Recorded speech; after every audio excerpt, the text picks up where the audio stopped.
Bom, começamos o estudo da hidrostática. A hidrostática é uma parte da mecânica que estuda fluidos em equilíbrio, líquidos e gases. Maior parte dos exercícios de hidrostática, você vai encontrar líquido. Líquido e equilíbrio, superfície plana e horizontal. Para começar o estudo da hidrostática, nós temos que apresentar duas grandezas: a densidade e a pressão. Densidade é a razão, a comparação da massa da substância pelo volume ocupado. Vamos falar que a densidade é de uma amostra, é do que você tem. É isso que importa para a hidrostática. Para a hidrostática importa a densidade. É a massa dividida pelo volume. Esse volume não precisa ter só a substância. Pode ser uma parte oca, não tem problema. Eu tenho um navio. O navio tem o porão é oco. Eu estou calculando a densidade do navio, que é a massa do navio dividida pelo volume do navio. Isso que é a densidade. Você trabalha com líquido, não tem isso, né? Aí você tem uma outra grandeza que chama massa específica. A massa específica é só substância, não tem parte oca. Então vamos pensar na densidade só para você entender um pouquinho. Se eu pegar 1 litro de leite, um saquinho de 1 litro de leite, e colocar numa balança, vai marcar 1 quilo. O que significa isso? Que cada 1 litro de leite tem uma massa de 1 quilo. Então a densidade do leite é 1 quilo por litro. Aí você pensa, se nesse mesmo saquinho de leite eu vou tirar o leite fora, vou colocar óleo. Se eu colocar óleo no saquinho e colocar na balança, vai ter 1 quilo? Não, vai ter menos, vai dar mais ou menos 800 gramas. Sinal de que a densidade do óleo é menor. Se eu colocar mercúrio, vai dar quase 14 quilos. Se eu colocar ouro, vai dar quase 20 quilos. Cada um tem uma densidade. A gente confunde muito, a gente vê aí no dia a dia as pessoas confundindo muito densidade com viscosidade. Você pega uma garrafa de mel, vira a garrafa de mel, ela demora a escoar. Essa demora na hora de escoar, que é visível, é o atrito entre o mel e a parede da garrafa.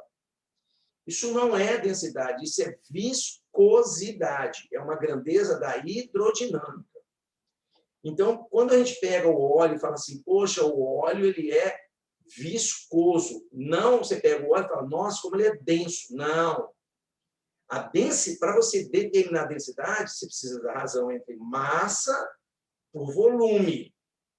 Então, o óleo ele é viscoso, mas é menos denso que a água. Por isso que a gente usa o óleo para lubrificar motor de carro, porque ele vai agarrar nas paredes do motor e fazer a lubrificação. A água já tem menos viscosidade, mas ela é mais densa do que o óleo. A unidade de densidade no sistema internacional é o quilograma por metro cúbico. Agora, é muito usual o grama por centímetro cúbico. Para fazermos a conversão, normalmente é de grama por centímetro cúbico passar para quilograma por metro cúbico. Quando você passa de grama por centímetro cúbico para quilograma por metro cúbico, você multiplica por 10⁻². Você multiplica por 1000. E quando você vai passar de quilograma por metro cúbico para grama por centímetro cúbico, você multiplica por 10⁻³ ou divide por 1000. Então, um exemplo de valores. No caso da água, a densidade da água é 1 grama por centímetro cúbico. Se eu quiser passar para o sistema internacional, vai dar 1000 quilogramas por metro cúbico. Está aí a conversão. Tem que tomar cuidado, porque na maior parte dos exercícios de hidrostática, a densidade é dada em gramas por centímetro cúbico e você tem que fazer a conversão para quilograma por metro cúbico. Então, tem que prestar bastante atenção nisso. Ok? A outra grandeza que anda junto com a densidade é a pressão. É a pressão. Bom, a grandeza pressão é a razão entre pressão, é a razão entre força aplicada sobre uma área. Esta força que é aplicada pela área, ela tem que estar sempre perpendicular à superfície. Força é vetorial, então ela tem uma orientação. Então, sempre a força tem que estar perpendicular à superfície. Qual é a unidade? É o Newton por metro quadrado, que a gente chama isso de Pascal. PA.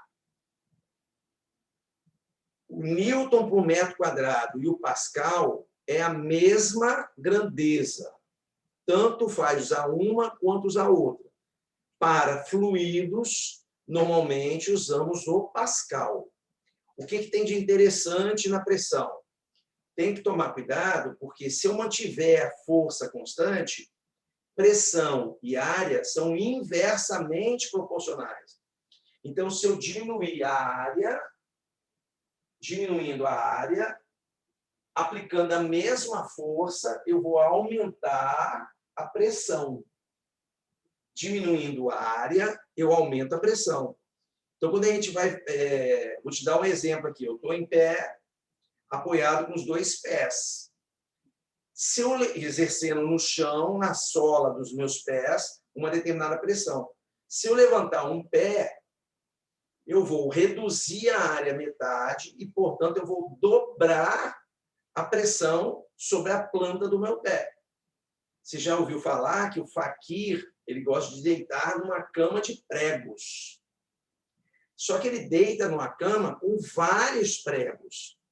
Ele não iria deitar numa cama que só tem um prego. Porque qual é a diferença de você ter vários pregos para você ter apenas um prego? Se você tem vários pregos, você aumenta a área e você vai diminuir a pressão sobre o corpo. Então, é isso que está colocado aqui para você. Então, essa é a grandeza pressão. Agora, a gente vai falar de pressão de líquido, a pressão exercida por líquido. Bom, pressão hidrostática ou pressão efetiva? A pressão hidrostática ou pressão efetiva é só a pressão que a coluna de líquido exerce no fundo do recipiente. Então, eu tenho um recipiente contendo um líquido com a profundidade H.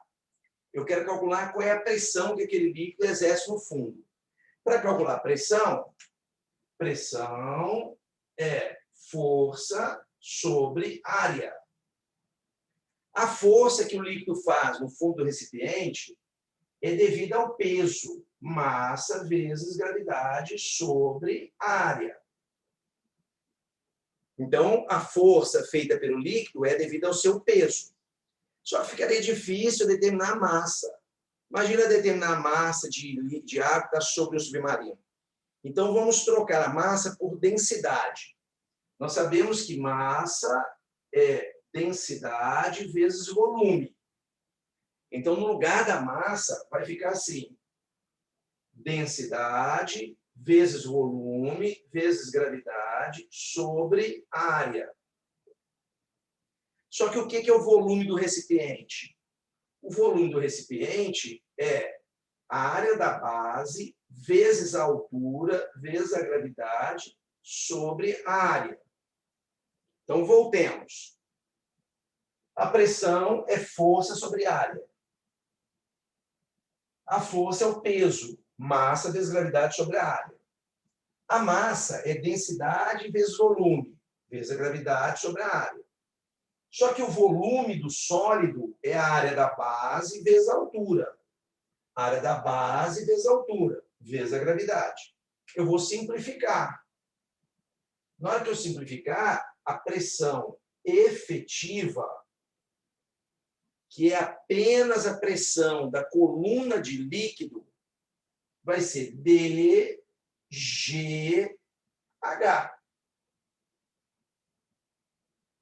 O D é a densidade do líquido, o G é a gravidade local e o H é a altura da coluna de líquido acima do ponto considerado. Repare aquela expressão matemática que a pressão de líquido não depende da forma do recipiente. A pressão do líquido depende da altura da coluna de líquido acima do ponto e da densidade da gravidade.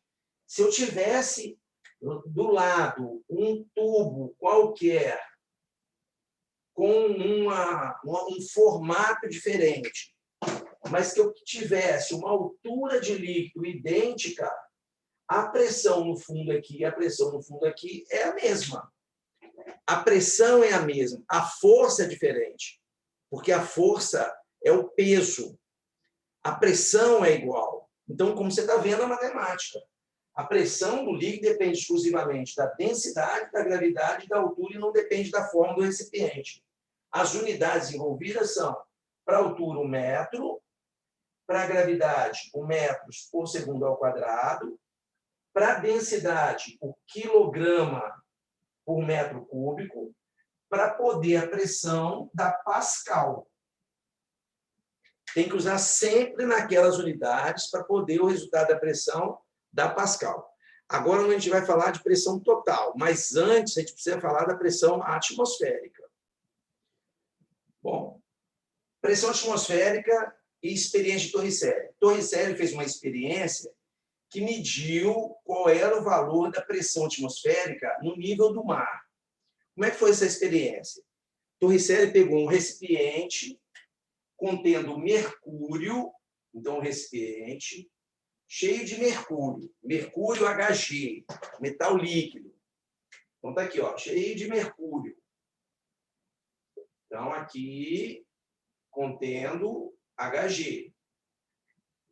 Pegou um tubo de ensaio de mais ou menos 1 metro, um tubo de ensaio, cheio de mercúrio, tampou e virou dentro daquele recipiente. Então, ele vedou o tubo, colocou lá dentro, tirou a mão. Na hora que ele tirou a mão desse tubo, então daqui o tubo, ó, ele pegou um tubo, inseriu aqui dentro, desse jeito aqui, e tirou a mão. O que vai acontecer com o mercúrio que estava dentro daquele tubo? O mercúrio vai descer, vai descer, vai descer e parou. Ele parou quando essa altura aqui era de 76 centímetros. Então, o mercúrio desceu, desceu, desceu, parou, quando a altura é de 76 centímetros. Aí Torricelli fez um questionamento. Parou, parou, parou por quê? Por que parou? Ué, ele parou porque a pressão atmosférica conseguiu sustentar uma coluna de 76 centímetros de Hg.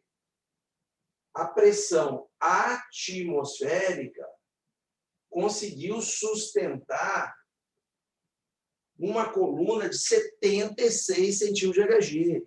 Então, a conclusão que ele tirou é que o valor da pressão atmosférica no nível do mar corresponde à pressão exercida por uma coluna de 76 centímetros de Hg. E que ele falou que valeria 1 atm. Quando ele colocou nessa expressão a densidade do mercúrio, a gravidade e a altura da coluna de 76 centímetros transformado para metro, ele fez o cálculo e calculou qual era o valor exercido por essa pressão de 76, da coluna de 76 centímetros de Hg. E, aproximadamente, ele achou 10⁵ Pascal.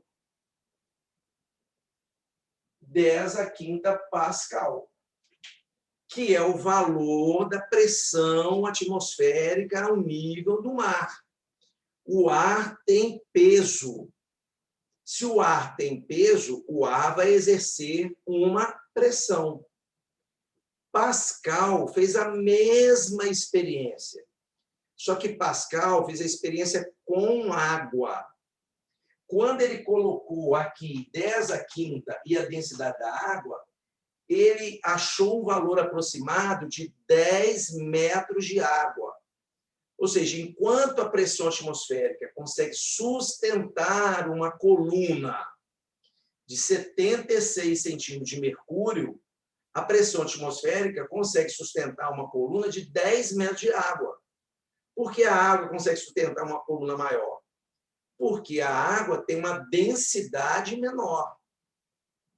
Por isso que, eventualmente, de maneira aproximada, eu posso dizer que para cada acréscimo de 10 metros de água, ou seja, para cada 10 metros de profundidade, nós teríamos um acréscimo de 1 atm. Considerando apenas a pressão do líquido, cada 10 metros que a gente afundar dentro da água, há um aumento de pressão sobre o nosso corpo de 1 atm. Considerando apenas a pressão da água. Bom, o que vem a ser a pressão total absoluta? A pressão total, nós vamos agregar a pressão da coluna de líquido à pressão atmosférica. Então, se eu quiser calcular qual é a pressão no fundo do recipiente, eu posso calcular só a pressão do líquido, que seria a pressão efetiva, mas tem também a pressão atmosférica. Então, eu posso calcular a pressão total. Então, o que seria a pressão total? A pressão total seria a pressão atmosférica mais a pressão da coluna. É a pressão atmosférica mais a pressão da coluna. Ou seja, é a pressão atmosférica mais o DGH. Aí, ó. Como é que eu vou saber se o exercício está pedindo a pressão só efetiva ou está pedindo a pressão total? Quando você lê a questão e perceber que ele te deu o valor da pressão atmosférica local, a pressão no fundo do recipiente vai ter que ser considerada também a pressão atmosférica. Agora, também a gente tem que ler a questão, porque ele pode, num determinado item, perguntar só a pressão da coluna de líquido, ou ele pode perguntar a pressão total. Então, é uma questão apenas de interpretação. Não podemos esquecer que, em cima do líquido, tem um ar. E se o recipiente estiver aberto, não tiver nenhum vácuo ali, a pressão no fundo é a pressão atmosférica mais a pressão do líquido. E esses dois juntos, agregados, nos dá a pressão total.